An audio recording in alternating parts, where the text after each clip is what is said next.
भगवान श्रीकृष्ण गोपी मानकर वस्त्र चोराई थिले एक कथा भाई समस्त को जना अछि किंतु काहेकि चोरई की नहीं थिले से कथा खूब कम लोकों को जना अछि। भगवान जहाँ भी करिसंती ना से कार्य रे अनेक महत्व अछि।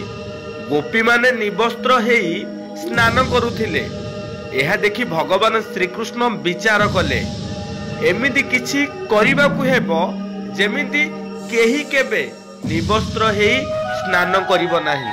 गोपी मानकर निवस्त्र स्नान परंपरा को रोकिबा पाई भगवान श्रीकृष्ण गोपी मानकर वस्त्र को चोरई नैथिले।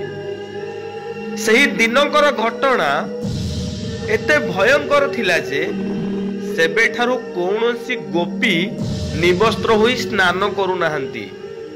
तो भगवान श्रीकृष्ण कौन करथिले ए समाज को एक शिक्षा देइथिले जेउ शिक्षा रे आज मनीष वस्त्र परिधान करी स्नान करूची।